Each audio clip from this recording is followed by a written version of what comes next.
Up next, later on in our second ball game, Talk and Text, Tropang Texters and the San Miguel Beermen slug it out.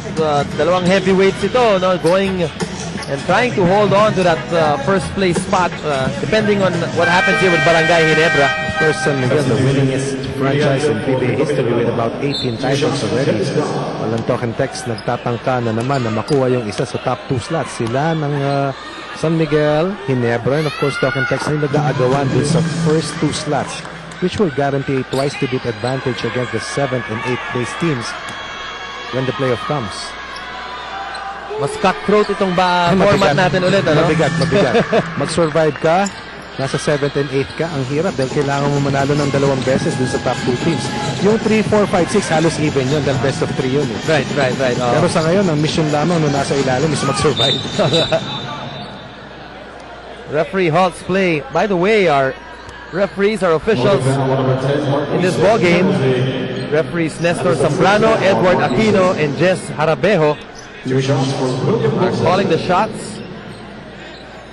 Ginebra is only 42% from the free throw line. Normally, this is a good free throw shooting team. They rank number 5, over 66%. Pero alam mo, in that game against Alaska, wherein they beat the Aces 79-68, they only shot 9 free throws during that game, but they survived.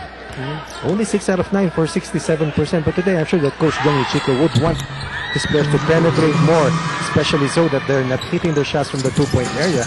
Mabuti na nga lamang tumatama yung 3-point shooting nila. Over 66%. 6 of 9. 18 out of the 36 points of Ginebra. Kalahati coming from the 3-point area. Isip against 3 red shirts. Grabe. That's effort coming from Willie Wilson. And the Kings come up with it. Miller crossing over. Thriller outside to Tubid. Turnaround shot. Nope. No, Barako Bull has tried to take away Hatfield from the low block. Exactly. Kaya walang second chance scoring dito ang Gin Kings. Walang fast break scoring. Walang second chance production. And only 2 turnover points. And that is why this is a very close game here in the first half. Very good and sound defensive game plan which the Baracos have executed perfectly up to this point of the game. 36-35. Only a 1-point deficit now. And the Energy Boosters looking to take the lead. Mark Isip going baseline. Isip. Now Dennis Daa, and the Energy Boosters really pounding Barangay Ginebra down low. In fact, mas maraming offensive rebounds dito ang Baracos compared to Ginebra. Out of the 24 rebounds by the Gin Kings, they only have a solitary offensive rebound courtesy of Billy Mamari. After that, wala na. That is a testament to the good blackout strategy here of the White Shirts against the front line of the Gin Kings. No rebounds, no possessions, no extra shots at the basket. Billy Mamaril will come back in. Ayan na, kaya kailangan ng bigger frontline itong si Coach Jong. Wala pa rin si Eric Nick, no? Wala pa. Maybe later on, we can get a report from Mika. Patrol woman Mika. Patrolling the floor. Patrolling, oh.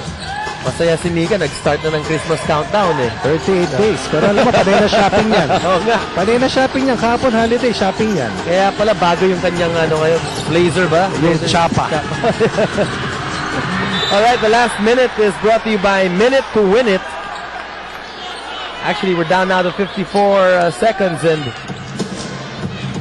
it has been a very tight contest in the first half. Kaya yan talaga ang team tendency nitong the Baracos. Talagang close lagi ang kanilang mga laban. Ang question lang para sa kanila is yung sustaining their efforts all the way sa second half, from the third all the way to the last second of the fourth quarter. Yung finishing kick. Yes, yung closing out the game. Tubid will be patient on this offensive.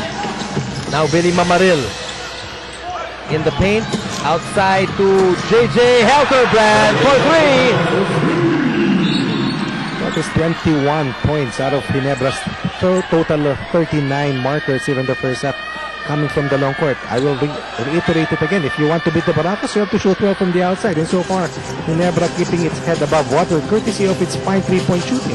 That has kept them afloat in this ball game. Exactly. 39-37, last possession time now. And Obalde will make use of the clock. Time down to 6. Ubalde. Outside they go. Juntilla takes a dribble closer. Had a good look. Would have counted. But after 2 quarters of play, Coach Ronnie, it's only a 2-point advantage now for Barangay Ginebra. The Baracos understanding the urgency of this contest, needing to get another win to propel them above the last spot. While for Ginebra, I'm sure that they anticipated this tough challenge coming from the Baracos. Sinabi naman ni Coach Jong yung respect na binabato niya rito sa Baracos. But they have to do and take care of business come the second half if they want to win. Alright, Mika is at courtside. Mika? Thanks, Paolo. Ronald, ang ganda talaga panoodin ng game na to kasi dikit, no? Masaya para sa fans. Pero napansin namin na nung umpisa, talagang pareho kayo nagsustruggle sa offense. Well, sobrang takot rin kami sa Red Barako Bull, no? Kasi laging they keep the game close lagi. Kaya that's why kailangan namin umarangkada para hindi na kami masyado matakot. Sabi mo nga na nakakatakot sila, no? This team can be dangerous lalo na sa second half. Gusto na talaga kasi nila manalo. Anong plano nyo? Well, kailangan pa namin dagdagan yung defense namin tsaka yung masyado kami nag-relax tapos masyado kami kanya-kanya. So parang kailangan yung system namin paganahin namin. Kasi minsan pagkuha ng bola, tira kagad yun yung mali namin yun. Maraming salamat. Good luck. Paolo and Coach Ronnie will break down the stats when we return only here on Solar TV.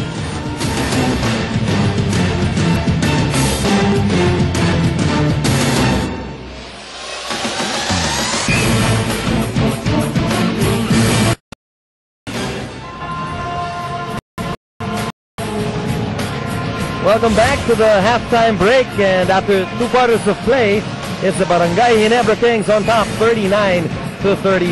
Paolo Trillo alongside Coach Ronnie Magsanok, and we'll just dissect this first half of action, Coach Ronnie. It's tough defense versus tough defense for the Baracos versus the Ginebra Gin Kings. Both teams with a low-scoring first half, but if they want to come out of this game as the winner, both teams will have to try and shoot better from the field in the second half. Well, as you mentioned, it's been a tough first half. It's been a defensive game dahil nga best defensive team itong Barangay Ginebra. But lumalaban na ng Barako Bull. It's 39-37 and something's got to give. Well, definitely the Baracos have taken care of business in the first half. 3 categories: turnover points, second chance scoring, at yung, of course, yung fast break points. Ginebra averages 40 points in these 3 departments. But in the first half, ang binibigay lamang ng Baracos para sa Ginebra, 4 points. That is how well they have applied their sound defensive game plan against the Gin Kings. Well, let's take a look at some highlights. Dito po sa first half, Villanueva will find Ronald Tubid at the corner. He was 3 for 3 from 3-point land in that first half para sa Barangay Ginebra. Mark Isip was, well, he got busy early on, sometime in the first quarter, scoring some points also for his team.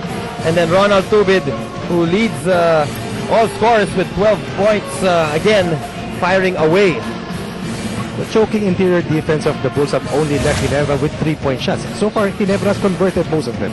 In the second quarter, Coach Ron, ito si Sal, 3-point shot by, this one was by Salvacion, the only 3-point shot. The only 3-point basket for the struggling Barako Bulls. Pagkatapos, the running game of Barangay Ginebra, they had a chance in this particular play.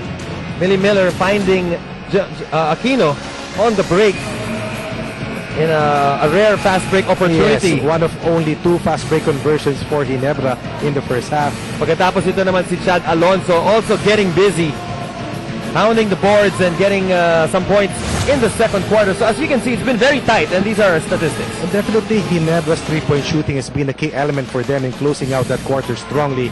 They will go into the third quarter with a 2-point lead. Perimeter scoring favors the Gin Kings, but inside scoring, look at that disparity. And that is exactly how these 2 teams have approached their struggling field goal clip.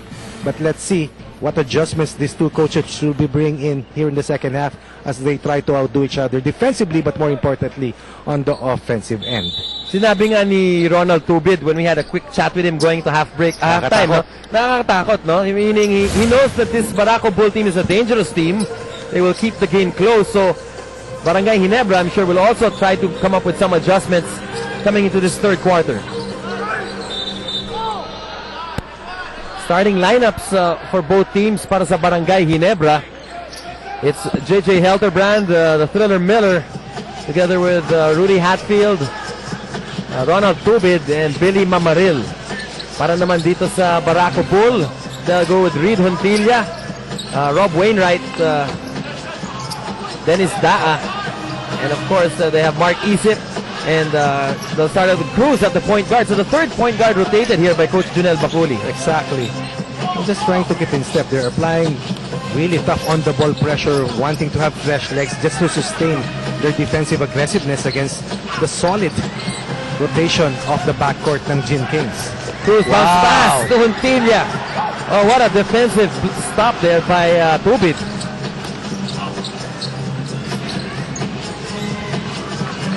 Willie Miller will set it up.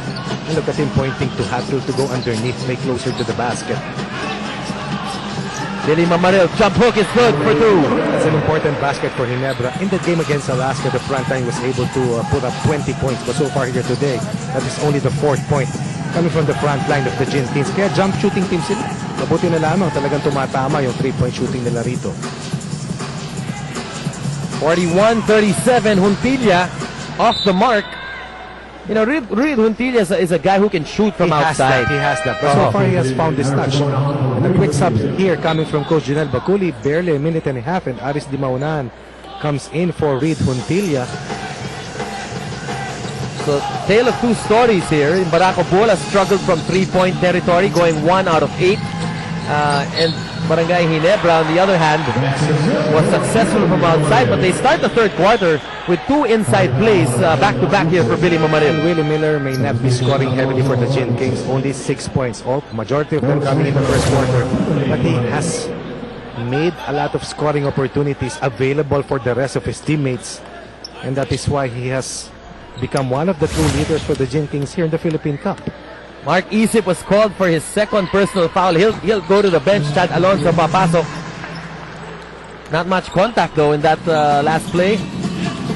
But the call will stand. 44-37 with 10-11 to play in the third.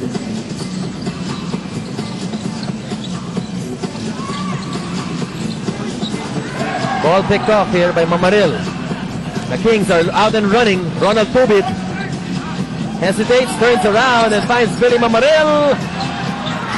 In and out. The H-bomb gets it. That's what he does best.